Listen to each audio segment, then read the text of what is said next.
Hello friends, how are you? I hope आप सब अच्छे होंगे, बहुत खुश होंगे और अच्छे से अपनी पढ़ाई आप कर रहे होंगे। हमारा जो चैप्टर अभी चल रहा है वो है ऑल्टरनेटिंग करंट। ऑल्टरनेटिंग करंट से रिलेटेड काफ़ी सारा डिस्कशन ऑलरेडी हो चुका है, ठीक है। तो अगर आप नहीं देख पाए तो उसको ज़रूर देखिए।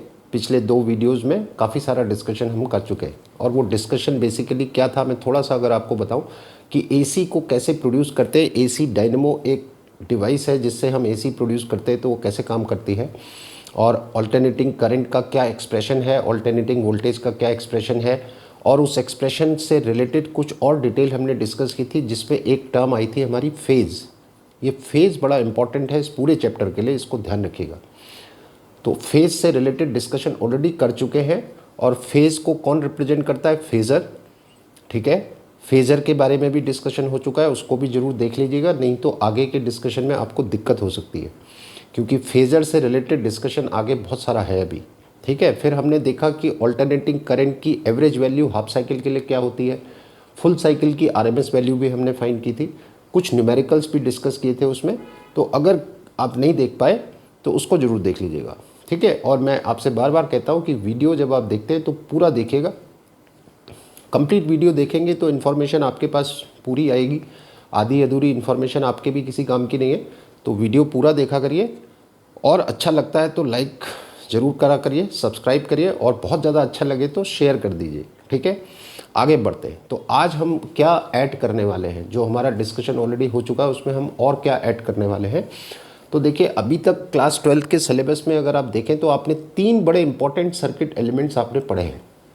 आपने सबसे पहले एक सर्किट एलिमेंट पढ़ा कैपेसिटर, फिर आपने पढ़ा रेसिस्टर, फिर आपने पढ़ा इंडक्टर। ये तीनों मैंने लिखे हुए हैं, देखिए, कैपेसिटर, रेसिस्टर एंड इंडक्टर, ठीक है। अच्छा, एक बात देखिए, इन तीनों वर्ड्स में अगर मैं आपसे पूछूं, हालांकि छोटी सी बात है पर फिर भी, तीनों में ये TOR TOR TOR बार बार आ रहा है। टर, कैपेसिटर, इंडक्टर, रेसिस्टर। तो ये टर कहाँ से, क्या है ये?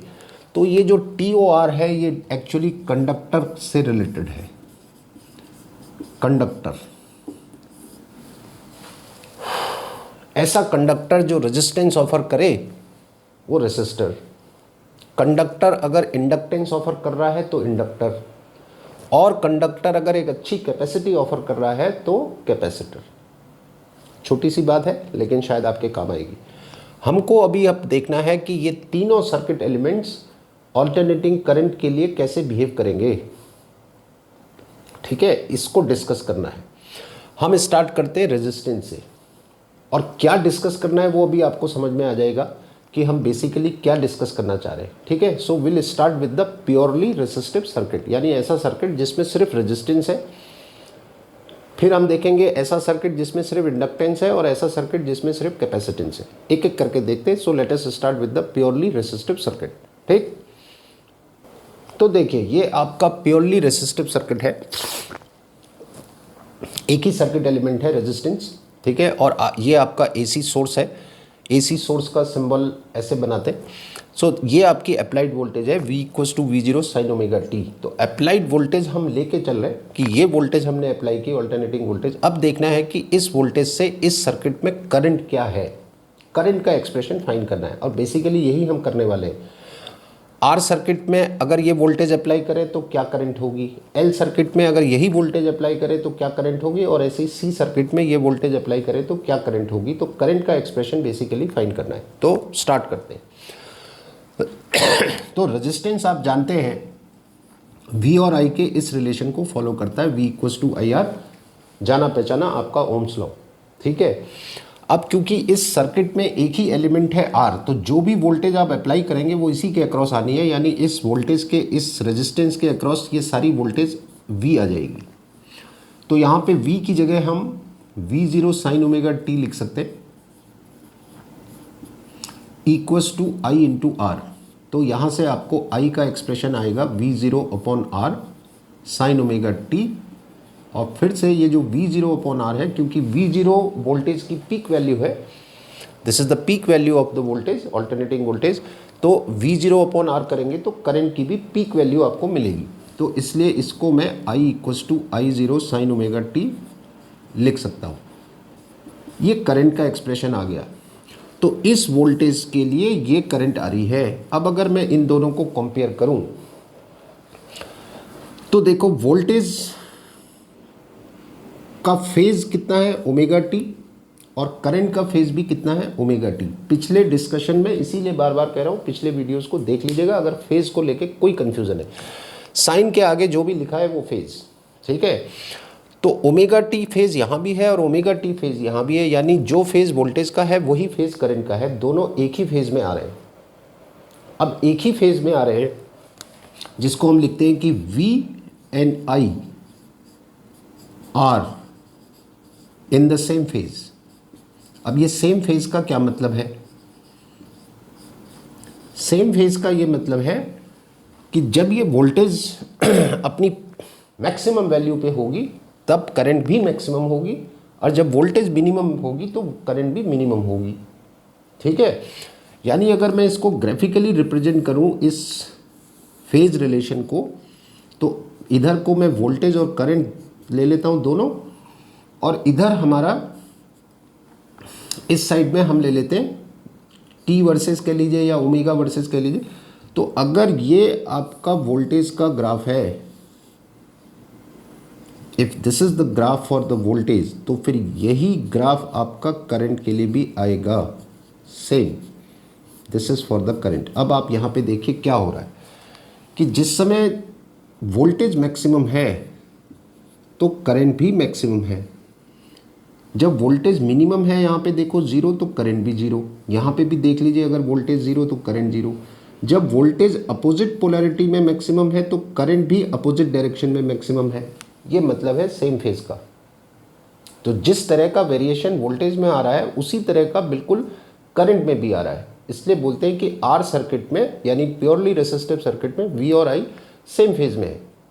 अब अगर इसको फेजर डायग्राम से दिखाएं, फेजर याद होगा rotating vector, anti clockwise rotate करता है, और वो रोटेटिंग वेक्टर जो है वो आपको ऑल्टरनेटिंग करंट या ऑल्टरनेटिंग वोल्टेज की डिफरेंट फेजेस को रिप्रेजेंट करता है। ये डिस्कशन हो चुका है। तो मैं फेजर डायग्राम अगर यहाँ पे बनाऊं, तो अगर ये करंट का फेजर है, ये फेजर अगर करंट का है, तो फिर वोल्टेज का फेजर भी इसके साथ ही चलेगा। दोनों का फेज ओमेगा टी एक जैसा।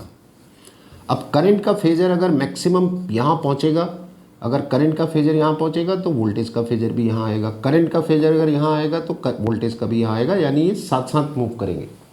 तो ये इसका फेजर डायग्राम है और ये ग्राफिकल रिप्रेजेंटेशन है जो वी और आई के फेज रिलेशन को दिखा रहा है। तो आर सर्किट में, प्योरली रेसिस्टिव सर्किट में वी और आई सेम फेज में होते हैं, ठीक है। अब देखते हैं प्योरली इंडक्टिव सर्किट जिसमें सिर्फ इंडक्टर है। तो ये प्योरली इंडक्टिव सर्किट है, इसमें सिर्फ इंडक्टर है। फिर से आपने ये वोल्टेज अप्लाई की V = V0 sin omega T, और इस वोल्टेज का फेज आप क्या लेके चल रहे हैं ओमेगा टी। तो सर्किट में ऑल्टरनेटिंग करंट फ्लो होगी। तो अब हमको फिर से इस करंट का एक्सप्रेशन फाइंड करना है ताकि हम V और I के फेज को कंपेयर कर सके। ये हम बेसिकली कर रहे हैं, ठीक है। तो करंट का एक्सप्रेशन फाइंड करना है। तो अब इंडक्टर, अगर आपको याद हो कि इंडक्टर इस रिलेशन को फॉलो करता है, E = L/di/dt। Electromagnetic induction chapter में ये पढ़ा होगा आपने। ये है इंड्यूस्ड ईएमएफ। अब इस इंडक्टर का इंड्यूस्ड ईएमएफ अगर मैं E ले लूँ, तो क्योंकि फिर से वही बात कि अकेला यही एलिमेंट यहाँ पर है सर्किट में और तो कोई है नहीं एलिमेंट, तो यही अकेला एलिमेंट है। तो जो भी वोल्टेज आप अप्लाई करेंगे वही वोल्टेज यहाँ पे इंड्यूस्ड ईएमएफ के फॉर्म में आ जाएगी। So this E would be equal to this V। ये EMF इसके बराबर ही होगा क्योंकि अकेला एलिमेंट है ये। तो जो भी वोल्टेज आप अप्लाई करेंगे वो इसी को मिलने वाली है, ठीक है। तो फिर से हम यहाँ पे E को रिप्लेस कर देते हैं V0 sin ओमेगा टी से,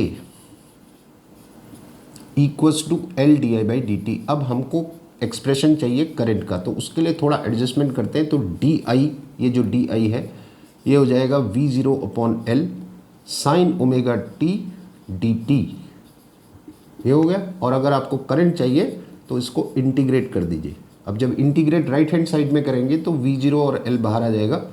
इंटीग्रेशन आप करेंगे sin ओमेगा टी का dt। अब sin ओमेगा टी का इंटीग्रेशन क्या होगा? ये होगा cos omega T upon omega, ये होगा। माइनस को बाहर एडजस्ट कर देते हैं, ओमेगा और एल को भी साथ कर देते हैं, अब आया कॉस ओमेगा टी। ये आपका करंट का एक्सप्रेशन आया, डी आई का इंटीग्रेशन आपको आई देगा। अब करंट का एक्सप्रेशन तो आ गया, लेकिन अभी आप इनके फेज को कंपेयर नहीं कर सकते। आप देखिए वोल्टेज का एक्सप्रेशन आपके पास साइन में है और करंट का एक्सप्रेशन आपका कॉस में आ रहा है, तो आप फेज को कंपेयर नहीं कर सकते। तो या तो इसको कॉस में कन्वर्ट कीजिए या उसको साइन में कन्वर्ट कीजिए। तो अब हम शुरू से ही साइन लेके चल रहे हैं, तो कॉस को कन्वर्ट कर लेते हैं, ठीक है। तो कॉस को साइन के फॉर्म में लिखना है अगर, तो आप क्या लिखेंगे, I equals to minus V0 upon omega L, और कॉस ओमेगा टी को हम लिख लेते हैं साइन 90 माइनस थीटा, थीटा मतलब ये sine 90 minus theta cos theta. अब 90 माइनस थीटा आ गया, ठीक है, 90 माइनस ओमेगा टी। अभी भी कंपेयर नहीं कर पाएंगे आप, क्योंकि यहाँ देखिए ओमेगा टी प्लस में है और यहाँ माइनस में है, तो कंपैरिजन नहीं हो पाएगा। तो ये जो बाहर माइनस है आपका, इसको अंदर एडजस्ट कर देते हैं। यहाँ पर हम यूज़ करेंगे क्या कि माइनस साइन थीटा क्या होता है, साइन माइनस थीटा होता है। यानी अगर माइनस बाहर है तो आप इसको अंदर शिफ्ट कर दीजिए, तो ये हो जाएगा V0 अपॉन ओमेगा एल, और साइन के साथ आ जाएगा omega T minus pi by 2। अब आप कंपेयर कर सकते हैं। अब देखो दोनों एक्सप्रेशन आपके पास साइन में है, वोल्टेज का फेज कितना है ओमेगा टी, जबकि करंट का फेज कितना है omega T minus pi by 2। तो अब ये फेज सेम नहीं है, और करंट जो है पाई बाई 2 फेज से पीछे चल रही है, omega T minus pi by 2, जिसको आप कहते हैं कि प्योरली इंडक्टिव सर्किट में या तो आप ऐसे कीजिए कि वोल्टेज लीड्स, कह लीजिए voltage leads the current by pi by 2, ऐसे कह लीजिए, या आप कह सकते हैं कि करंट लैग्स बिहाइंड, का मतलब पीछे है, lags behind the voltage by pi by 2। दोनों तरह से आप कह सकते हैं। अब इस फेज रिलेशनशिप को अगर मैं ग्राफिकली रिप्रेजेंट करूं तो कैसे करूंगा, जिसमें मेरे को ये दिखाना है कि करंट पीछे है, वोल्टेज आगे चल रही है, और दोनों में पाई बाई 2 का फेज डिफरेंस है। तो मैं इसको कैसे दिखा सकता हूँ, ठीक है। तो ये देखिए, अगर मैं यहाँ पे ऐसा करते, थोड़ा सा स्पेस बनाते, तो यहीं पे अगर मैं इसको बनाऊं,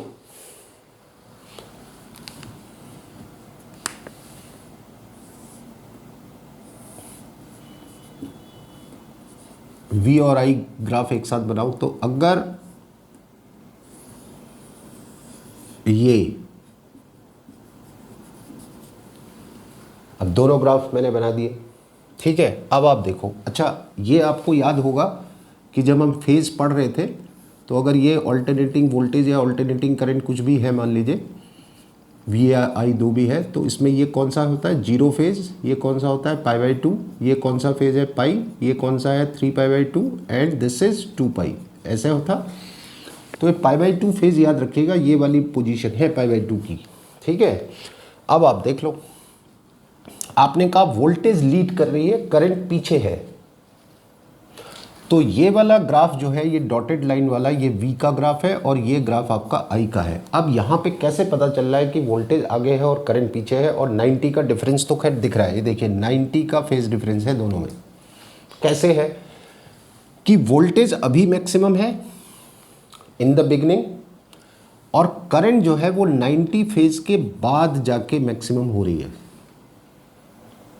ठीक है।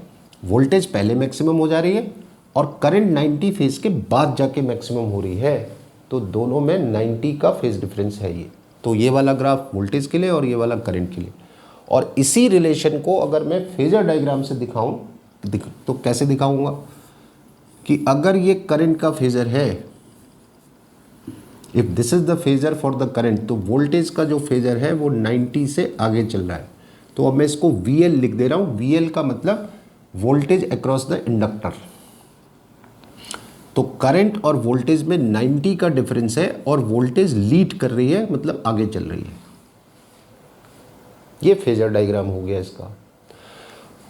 और करंट के एक्सप्रेशन में ये एक बड़ी इंपॉर्टेंट चीज़ आई है जिसको मैं आगे चल के डिस्कस करूँगा, ओमेगा एल। पहले हम देख लेते हैं प्योरली कैपेसिटिव सर्किट को भी देख लेते हैं, ठीक है। तो देखिए, तो ये आपका प्योरली कैपेसिटिव सर्किट है, ये कैपेसिटर है, बाकी इस सर्किट पे ना आर है ना एल है। तो फिर वही बात है कि जो भी वोल्टेज आप अप्लाई करेंगे वो इसी के अक्रॉस आनी है, यानी कैपेसिटर के अक्रॉस जो वोल्टेज आएगी अगर मैं वी सी लिखूँ तो वो यही होगी। अब कैपेसिटर किस रिलेशन को फॉलो करता है, Q equal to C V, ये रिलेशन को फॉलो करता है कैपेसिटर, ठीक है, पढ़ाया है आपने। तो V की जगह फिर यही आ जाएगा, तो Q इक्वल्स टू सी और V की जगह V0 साइन ओमेगा टी। लेकिन ये चार्ज का एक्सप्रेशन आया है, आपको करंट का चाहिए, तो इसको आप डिफ्रेंशिएट कर दीजिए, dQ बाई dt कर देंगे तो करंट आ जाएगी। तो C constant, V0 constant, differentiation आप करेंगे साइन ओमेगा टी का, और साइन ओमेगा टी का डिफ्रेंशिएशन ये dQ बाई dt तो आई हो जाएगा। साइन ओमेगा टी का डिफ्रेंशिएशन आपको क्या देगा, ओमेगा कॉस ओमेगा टी। तो मैं मान के चल रहा हूँ डिफ्रेंशिएशन इंटीग्रेशन आपको आता है, ये आ गया। फिर ये जो सी वी जीरो ओमेगा है इसको हम डेलिबरेटली एडजस्ट कर लेते इस तरह से, let us adjust it like this. आप लिख सकते हैं इसको ऐसे भी लिख सकते हैं, ऐसे भी लिख सकते हैं। तो ये डेलिबरेट एक्ट है, इसको ऐसे हम जानबूझ के लिख रहे हैं, बाद में समझ में आएगा क्यों। तो ये आई, ठीक है। अब फिर वही दिक्कत है, देखो कॉस आ गया फिर से, तो फेज़ को आप कंपेयर नहीं कर पाएंगे, वोल्टेज का एक्सप्रेशन साइन में है और करंट का एक्सप्रेशन आपका कॉस में है, तो फेज़ को कंपैरिजन नहीं हो पाएगा। तो फिर से इसको साइन में कन्वर्ट करते हैं और इस बार इसको हम लिखेंगे साइन 90 प्लस थीटा। अब यहाँ पे में भी कंफ्यूजन आ सकता है, अभी पिछला जब हम इंडक्टर कर रहे थे तो वहाँ आपने साइन 90 माइनस थीटा लिखा था, ठीक है ना। यहाँ पर आप लिख रहे हैं 90 प्लस थीटा, क्योंकि अगर यहाँ 90 माइनस थीटा लिखता हूँ यहाँ भी तो ये ओमेगा टी माइनस में आ जाएगा। पिछले वाले में एक नेगेटिव साइन बाहर था, तो जब आप उसको अंदर ले गए थे तो ओमेगा टी प्लस हो गया था। यहाँ पे आपके पास माइनस तो है नहीं बाहर, तो इसलिए 90 प्लस थीटा भी कॉस थीटा ही होता है। तो इससे फ़ायदा ये हुआ कि ओमेगा टी प्लस में आ गया, यहाँ प्लस में है, यहाँ भी प्लस में है, तो आप कंपेयर कर सकते हैं। और इस बार मैं देख रहा हूँ कि जो करंट है वो π/2 फेज से लीड कर रही है। तो जो प्योरली कैपेसिटिव सर्किट होता है उसमें आप कह सकते हैं कि current leads the voltage by π/2, ऐसे कह लीजिए, या आप ये भी कह सकते हैं कि वोल्टेज लैग्स बिहाइंड, मतलब पीछे है, lags behind the current by π/2, दोनों बातें आप कह सकते हैं।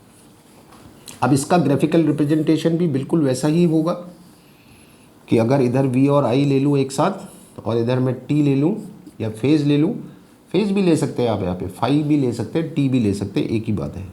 तो ये ग्राफ फिर से आपके दो ग्राफ ऐसे ही आएंगे जैसे इंडक्टर के केस में आए थे। V और I इंटरचेंज हो जाएंगे, इस बार ये वोल्टेज हो जाएगी और ये करंट हो जाएगी। इस बार करंट लीड करे, आप देखो पहले करंट मैक्सिमम है और 90 फेज आगे जाने के बाद वोल्टेज मैक्सिमम हो रही है। इसका मतलब वोल्टेज पीछे चल रही है, करंट आगे चल रही है। किसी को कन्फ्यूजन होगा कि वोल्टेज आगे ये यहाँ, ऐसे नहीं, आपने देखना है इन द बिगनिंग, शुरू में जब सर्किट आपने ऑन किया, स्विच ऑन जिस समय सर्किट किया तो सर्किट की करंट उस समय मैक्सिमम है, समझ रहे हैं। और इस कैपेसिटर के अक्रॉस जो वोल्टेज है वो 90 फेज के बाद जाके मैक्सिमम हो रही है, इसलिए वोल्टेज पीछे है और करंट लीड कर रही है या आगे चल रही है। और इसको अगर मैं फेजर डायग्राम में दिखाऊं तो यहीं पे हम इसका फेजर डायग्राम भी बना लेते हैं। तो ये करंट का फेजर हो गया, तो फिर वोल्टेज का फेजर जो है वो 90 फेज से पीछे है, ये ऐसे दिखा सकते हैं। तो हमने तीनों सर्किट ले लिए। अच्छा, एल और सी सर्किट से रिलेटेड में एक बात, अच्छा यहाँ पे ये भी ध्यान रखना, ये भी बड़ी इंपॉर्टेंट टर्म है, इनको भी हम डिस्कस करेंगे। तो मैं ये कह रहा था कि एल और सी सर्किट से रिलेटेड ये डिस्कशन हम थ्योरेटिकली भी प्रूव कर सकते हैं, इसको बिना ये मैथमेटिक्स में जाए भी प्रूव कर सकते हैं। तो मैं कोशिश करता हूँ समझाने की, देखिए कैसे। तो देखो थ्योरेटिकली अगर कोशिश करें इसी फेज रिलेशन को समझाने की, तो ये ऑल्टरनेटिंग करंट का ग्राफ है आपका, टाइम वर्सेस करंट ग्राफ है, और इंडक्टर के अक्रॉस जो ईएमएफ आता है उसका फॉर्मूला है L D I by D T, ठीक है। अब ये जो करंट वर्सेस टाइम ग्राफ आपने बनाया है, इसका स्लोप अगर आप फाइंड करते हैं तो इसका स्लोप क्या आएगा, di/dt। ये आप जानते हैं, इसका स्लोप निकालेंगे di/dt। अब आप देखो कि इस ग्राफ का स्लोप मैक्सिमम यहाँ पर है, यहाँ पर इसका स्लोप जो है मैक्सिमम है शुरू में, फिर ये स्लोप धीरे धीरे कम होता जा रहा है और यहाँ आके 0 हो गया स्लोप। जब ग्राफ कर्व शेप में होता है तो स्लोप कैसे देखते हैं, टेंजेंट बनाते हैं। जिस पर्टिकुलर पॉइंट पे आपको स्लोप देखना है वहाँ पे टेंजेंट बनाते हैं आप। ये तो इन्फॉर्मेशन आपको पता होगी, पहले से सीखा होगा आपने। तो देखो ये ग्राफ का जो स्लोप आ रहा है वो शुरू में मैक्सिमम आ रहा है, फिर ये स्लोप धीरे धीरे कम होता जा रहा है। स्लोप मैक्सिमम, शुरू में मैक्सिमम है ये स्लोप, तो स्लोप मैक्सिमम है का मतलब क्या मैक्सिमम है, di/dt मैक्सिमम है। और di/dt मैक्सिमम है का मतलब EMF मैक्सिमम है, यानी यहाँ पर EMF मैक्सिमम है शुरू में, तो EMF यहाँ पे मैक्सिमम है। ठीक है, अब यहाँ पे देखो यहाँ स्लोप कितना आ रहा है, 0। ये कोई slope, no slope, this slope is 0, यानी di/dt कितना है, 0। तो di/dt 0 तो EMF भी कितना है, 0। ये EMF 0 हो गया, तो ये ग्राफ डेफिनेटली ऐसे ही आएगा, ऐसे भी देख सकते हैं। कैपेसिटर की बात करूं, कैपेसिटर के अक्रॉस जब आप ऑल्टरनेटिंग वोल्टेज अप्लाई करोगे, जो भी वोल्टेज आप अप्लाई करोगे V = V0 sin ωt, तो इस कैपेसिटर की चार्जिंग शुरू होगी। ठीक है, तो जब इसकी चार्जिंग शुरू होगी, इसका मतलब शुरू में इसकी प्लेट का पोटेंशियल डिफरेंस कितना है, 0। अब जैसे जैसे इसकी चार्जिंग शुरू होगी, मान लीजिए इधर प्लस आता है इधर माइनस आता है, तो वैसे वैसे ये करंट का अपोज करने लगेगा। ये करंट का अपोज करने लगेगा। वैसे भी आप देखिए V = क्या होता है, Q/C ये होता है। तो शुरू में इसकी प्लेट्स का चार्ज मिनिमम है, मिनिमम चार्ज होगा इसकी प्लेट्स में, तो पोटेंशियल डिफरेंस भी इसकी प्लेट में कितना होगा, मिनिमम।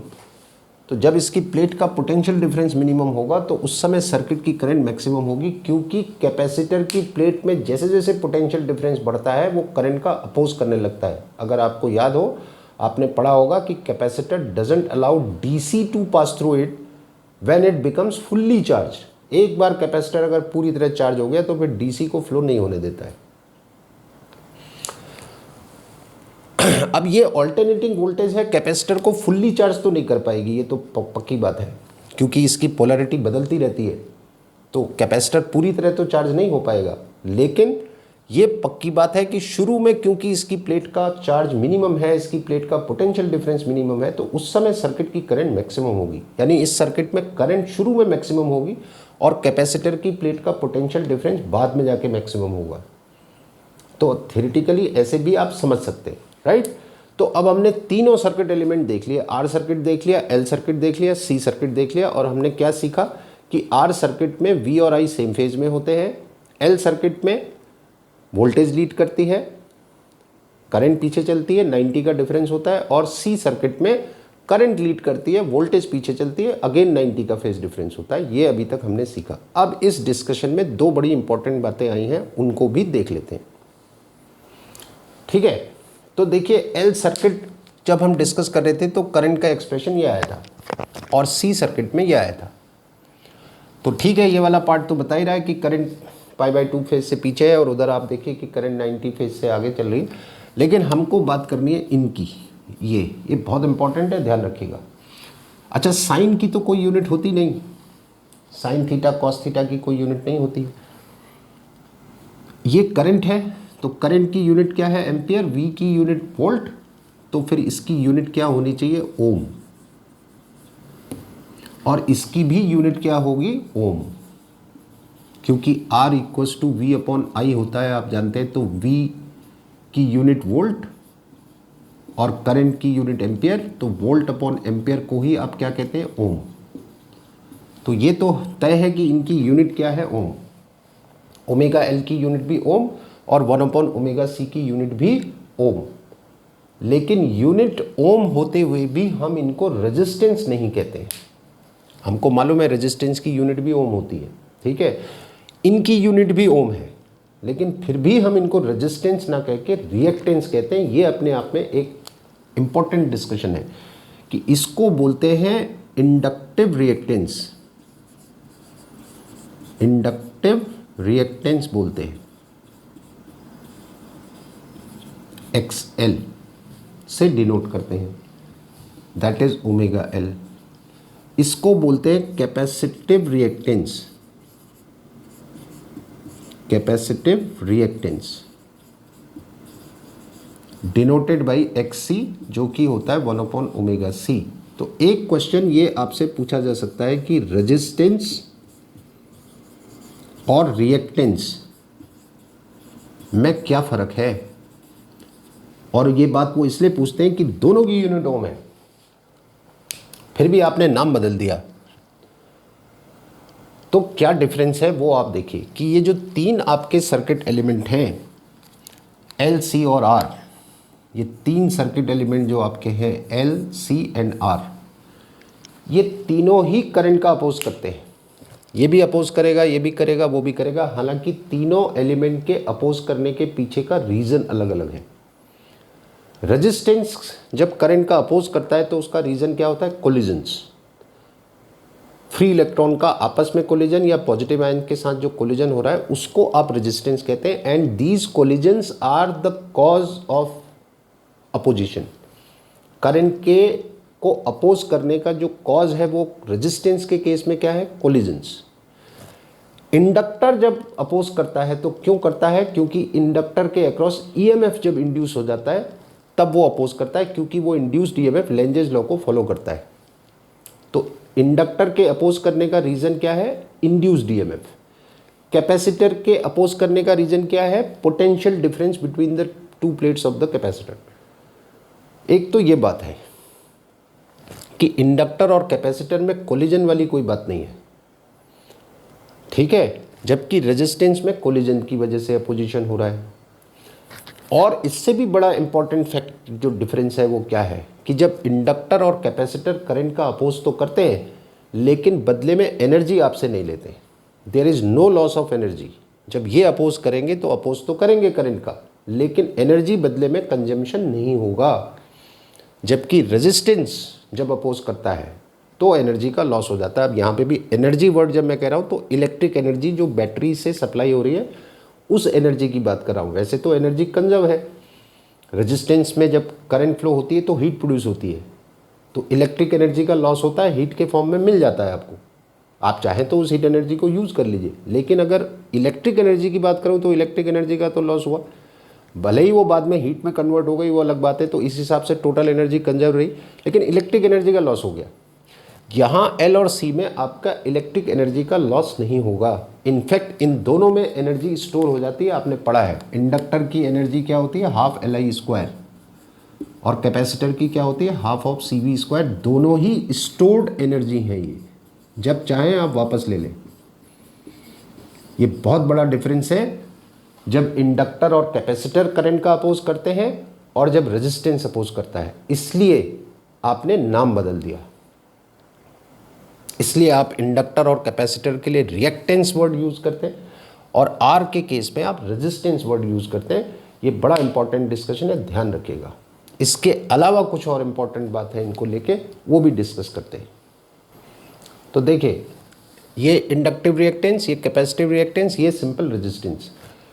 ओमेगा को भी अगर मैं 2πf लिख दूं तो इंडक्टिव रिएक्टेंस को मैं 2πfl लिख सकता हूँ और कैपेसिटिव रिएक्टेंस को 1/2πfc लिख सकता हूँ, where f is the frequency of the applied voltage या ऑल्टरनेटिंग करंट। तो f जो है वो फ्रीक्वेंसी है, ऑल्टरनेटिंग करंट की फ्रीक्वेंसी। अब यहाँ पे मैंने दो ऑल्टरनेटिंग करंट बनाई है, देखिए ये भी ऑल्टरनेटिंग है, वो भी ऑल्टरनेटिंग है, ठीक है। ये जो ऑल्टरनेटिंग करंट है ये लो फ्रीक्वेंसी की ऑल्टरनेटिंग करंट है, लो फ्रीक्वेंसी AC है ये, और ये जो है ये हाई फ्रीक्वेंसी AC है, इसकी फ्रीक्वेंसी ज़्यादा है। फ्रीक्वेंसी आप जानते हैं number of oscillations in 1 second, इसको आप फ्रीक्वेंसी कहते हैं। इस ऑल्टरनेटिंग करंट को देखें तो इसका ऑसिलेशन बड़ा है, इसका ऑसिलेशन बड़ा है, जबकि इसका ऑसिलेशन छोटा है।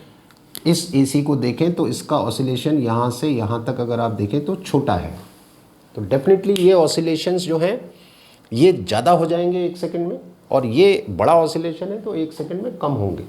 तो इसलिए आप कह रहे हैं कि ये लो फ्रीक्वेंसी की एसी है और वो हाई फ्रीक्वेंसी की एसी है। कभी कभी लो फ्रीक्वेंसी के लिए वो ऑडियो फ्रीक्वेंसी वर्ड भी यूज़ कर लेते हैं, ध्यान रखना। ऑडियो फ्रीक्वेंसी लिखा होगा का मतलब आप समझ जाना कि लो फ्रीक्वेंसी है। और हाई फ्रीक्वेंसी के लिए वो रेडियो फ्रीक्वेंसी वर्ड भी यूज़ करते हैं, ये ध्यान रखिएगा। अब इसका क्या केस है, तो अगर आप एक्सेल को देखें तो एक्सेल का और एफ का सीधा कनेक्शन है। जितने हाई फ्रीक्वेंसी की एसी होगी उतना ज़्यादा अपोज करेगा इंडक्टर, और इसका उल्टा, जितनी कम फ्रीक्वेंसी की एसी होगी उतना कम अपोज करेगा। यानी इंडक्टर के केस में क्या है कि as the frequency tends to infinity XL also tends to infinity, और if F tends to 0 XL also tends to 0। जबकि कैपेसिटर के केस में देखिए एक्सी और एफ का इनवर्स रिलेशन है, का मतलब as the F tends to infinity XC tends to 0 and F tends to 0 XC tends to infinite. का मतलब जितनी हाई फ्रीक्वेंसी की एसी होगी कैपेसिटर उतना कम अपोज करेगा, और लो फ्रीक्वेंसी की एसी होगी तो उतना ज़्यादा करेगा। और अगर कहीं डीसी है, डायरेक्ट करंट, तो उसकी तो फ्रीक्वेंसी 0 हो जाएगी डीसी के लिए। For DC frequency 0, so XC is infinite. यहां तो मैंने टेंड्स टू लिखा हुआ है, एसी के केस में टेंड्स टू ही लिखना पड़ेगा, क्योंकि एसी की फ्रीक्वेंसी अगर 0 हो गई तो फिर वो एसी नहीं रहेगी, वो डीसी हो जाएगी फिर। तो डीसी के लिए मैंने लिखा है F इक्वल टू 0, तो एक्सी टेंड्स टू इन्फिनिटी। तो यहाँ पर भी वो बात आ रही है, देखिए कि कैपेसिटर डीसी को फ्लो नहीं होने देता है, एक बार अगर फुल्ली चार्ज हो जाए तब। जब तक चार्जिंग प्रोसेस है तब तक तो डीसी भी फ्लो हो जाती है, लेकिन चार्जिंग प्रोसेस जब कंप्लीट हो जाता है कैपेसिटर का, फुल्ली चार्ज हो जाता है, फिर डीसी को फ्लो नहीं होने देता है। ये बड़ी एक इंपॉर्टेंट बात है, ध्यान रखिएगा आप। और यहाँ पे आप देख रहे हैं एसी के केस में कि जितनी कम फ्रीक्वेंसी की एसी होगी कैपेसिटर उतना ज़्यादा अपोज करेगा, जिसके लिए वो क्या बोलते हैं कि inductor behaves as an open circuit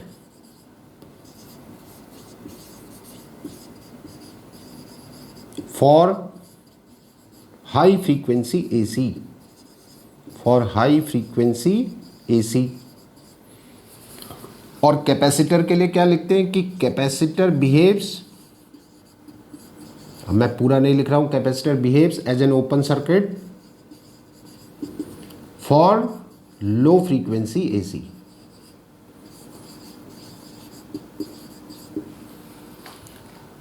और इसकी वजह से इस ओपन सर्किट का मतलब समझते हैं, ओपन की inductor behaves as an open circuit. Open circuit मतलब ओपन सर्किट में करंट फ्लो नहीं होती है, current always flows in a close path. तो अगर खुला सर्किट है, ओपन सर्किट है, तो उसमें करंट फ्लो नहीं होती है। तो यहाँ पे ओपन सर्किट कहने का मतलब है कि ज़्यादा अपोज करेगा। ज़्यादा अपोज करेगा मतलब करंट को फ्लो नहीं होने देगा, या कम करंट फ्लो होगी का मतलब एक तरह से ओपन सर्किट है। ओपन सर्किट का ये मतलब है कि ज़्यादा अपोज होगा, ठीक है। तो इंडक्टर हाई फ्रीक्वेंसी के लिए ओपन सर्किट की तरह बिहेव कर रहा है, यानी ज़्यादा अपोज कर रहा है, और कैपेसिटर लो फ्रीक्वेंसी के लिए ओपन सर्किट यानी ज़्यादा अपोज कर रहा है। इसलिए these two elements are used, ये दोनों एलिमेंट यूज होते हैं as a low pass filter and as a high pass filter. अब ये क्या है low pass filter and high pass filter? तो जो बात हमने कही कि हाई फ्रीक्वेंसी की एसी का अपोज ये कम करेगा, कौन? कैपेसिटर। कैपेसिटर हाई फ्रीक्वेंसी का अपोज कम करेगा, यानी हाई फ्रीक्वेंसी की एसी को जाने देगा। तो हाई पास फिल्टर तो ज़्यादा फ्रीक्वेंसी की एसी को जाने दे रहा है, तो इसलिए बोलते हैं हाई पास फिल्टर। और इसको बोलते हैं लो पास फिल्टर, क्योंकि ये लो फ्रीक्वेंसी की एसी को जाने देगा, लो फ्रीक्वेंसी की एसी का ज़्यादा अपोज ये नहीं करेगा, तो उसको निकलने देगा। तो इसलिए लो पास फिल्टर और हाई पास फिल्टर की तरह ये यूज़ होते हैं। आपका एक लंबा चौड़ा सर्किट है मान लीजिए, उस सर्किट के किसी पर्टिकुलर ब्रांच में आप नहीं चाहते कि हाई फ्रीक्वेंसी की एसी जाए। ध्यान से मेरी बात सुनिए, एक सर्किट है, उस सर्किट के किसी पर्टिकुलर ब्रांच में आप नहीं चाहते कि हाई फ्रीक्वेंसी की एसी उस ब्रांच में जाए, तो वहाँ पे आप क्या करिए, इंडक्टर लगा दीजिए, ये जाने नहीं देगा। और अगर आप चाहते हैं कि सर्किट के किसी पर्टिकुलर ब्रांच में लो फ्रीक्वेंसी वाली एसी न जाए, तो वहाँ पर आप कैपेसिटर लगा दीजिए, ये नहीं जाने देगा। ये इनका बड़ा इंपॉर्टेंट यूज़ है दोनों एलिमेंट्स का। They are used as a filter circuits, filter circuit की तरह यूज़ होते हैं। ये लो पास फिल्टर का मतलब ये कम फ्रीक्वेंसी की एसी को निकलने देगा, हाई फ्रीक्वेंसी को रोक देगा। ये वाला, वो वाला हाई फ्रीक्वेंसी को जाने देगा, लो फ्रीक्वेंसी को रोक देगा। इसको ध्यान रखिएगा, ये इंपॉर्टेंट बात है। अब इनको हम ग्राफिकली रिप्रेजेंट भी कर देते हैं, ग्राफ भी इंपॉर्टेंट है। तो देखिए, ये एक्सएल है 2πfl या ओमेगा एल, ये एक्सी है 1/2πfc 1/ωc, और ये आर है।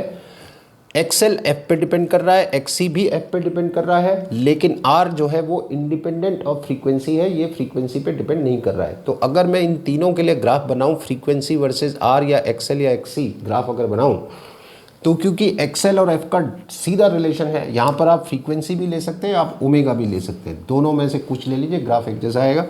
तो एक्सएल का ग्राफ ये आएगा, this is the graph for XL, क्योंकि डायरेक्ट रिलेशन को ये फॉलो कर रहा है। XL is directly proportional to frequency है, इसलिए सीधा ग्राफ आ रहा है।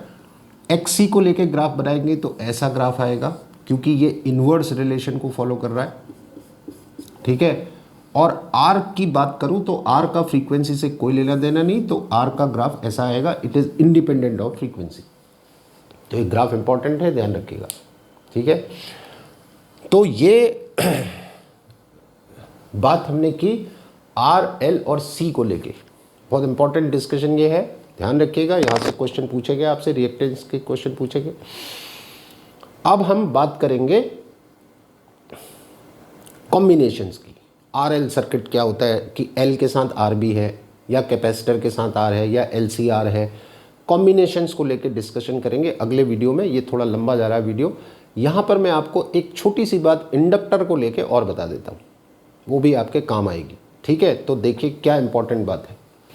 तो देखिए, जब आप न्यूमेरिकल सॉल्व कर रहे होंगे तो आपको एक बात का ध्यान रखना है। वहाँ पे क्या ध्यान रखना है कि स्पेशली जिस न्यूमेरिकल में इंडक्टर या कॉइल की बात हो रही हो, देखो ये एक वायर है, इस वायर के पास रेजिस्टेंस है, वायर है तो रेजिस्टेंस होगा, और ये रेजिस्टेंस इसके पास इस वायर के मटेरियल की वजह से है, ठीक है ना। इस वायर के मटेरियल की वजह से ये रेजिस्टेंस इसके पास है। अगर इसी वायर को मैं एक कॉइल शेप दे देता हूं, ऐसा कॉइल, तो अब इस वायर के पास आर तो अभी भी रहेगा, क्योंकि वायर तो वही है, इसी वायर से तो बनाई आपने कॉइल, तो इस वायर के पास आर पहले था तो अभी भी होगा। लेकिन ये जो शेप आपने इसको दिया है कॉइल शेप, तो इसकी वजह से एल भी इसके पास आ जाएगा। यानी जब कॉइल वर्ड न्यूमेरिकल में यूज हो रहा होगा तो आप मान के चलिए आर और एल दोनों हैं। नहीं तो वो क्या यूज करेंगे, वो कहेंगे इंडक्टर लगा है। अगर वो इंडक्टर वर्ड यूज कर रहे हैं तो इंडक्टर का मतलब इसके पास सिर्फ एल है, यानी सिर्फ इंडक्टेंस है, रेजिस्टेंस नहीं है। या और ज़्यादा क्लियर करना होगा तो लिखेंगे आइडियल इंडक्टर है। आइडियल इंडक्टर मतलब आर इसका बिल्कुल जीरो है। अब यहां पे दो बातें ध्यान रखना कि कॉइल वर्ड यूज किया है उन्होंने या इंडक्टर वर्ड यूज किया है। कॉइल वर्ड यूज किया है तो आर और एल दोनों होंगे। इंडक्टर वर्ड या आइडियल इंडक्टर लिखा होगा तो एल की बात हो रही है, आर की नहीं हो रही है, ये ध्यान रखना। अब यहां पे एक छोटी बात और बता देता हूं कि मान लीजिए आपको एक आइडियल इंडक्टर बनाना है, हालांकि आइडियल कोई चीज़ होती नहीं, पर एक ऐसा कॉइल बनानी है जिसका रेजिस्टेंस नेग्लिजिबल हो। जीरो हो तो नहीं कह सकता, क्योंकि कॉइल होगी तो रेजिस्टेंस तो होगा, नेग्लिजिबल रेजिस्टेंस होगा तो इग्नोर कर सकता हूँ। तो अब मान लीजिए मुझे एक ऐसी कॉइल बनानी है जिसमें सिर्फ इंडक्टेंस हो, आर ना हो, रेजिस्टेंस ना हो, या हो भी तो नेग्लिजिबल हो। तो आप ऐसी कॉइल कैसे बनाएंगे, तो हम क्या करते हैं, ऐसी कॉइल के लिए थिक कॉपर वायर की कॉइल बनाते हैं। Thick copper wire, thick copper wire की कॉइल बना लीजिए। तो वो कॉइल ऐसी होगी जिसका रेजिस्टेंस ऑलमोस्ट नेग्लिजिबल होगा और जिसके पास एल होगा, यानी इंडक्टेंस होगा। आप जानते हैं रेजिस्टेंस का फॉर्मूला पढ़ा है, R equals to rho into L upon A. Copper की रेसिस्टिविटी बहुत कम और थिक वायर है तो ए ज़्यादा, तो ये कम और ये ज़्यादा, तो आर बहुत कम होगा, रेजिस्टेंस नेग्लिजिबल होगा। तो अगर आपको एक ऐसी कॉइल बनानी है जिसका रेजिस्टेंस नेग्लिजिबल हो तो थिक कॉपर वायर से बना लीजिए, ठीक है। अब इससे ज़्यादा इंटरेस्टिंग बात यह है कि एक ऐसी कॉइल बनानी है जिसके पास आर तो है लेकिन एल नहीं है। ऐसी कॉइल बनानी है जिसको कहते हैं नॉन इंडक्टिव कॉइल, इसका नाम होता है नॉन इंडक्टिव कॉइल बोलते हैं। तो how will you make a non inductive coil, यानी कॉइल भी है और इंडक्टेंस भी नहीं है।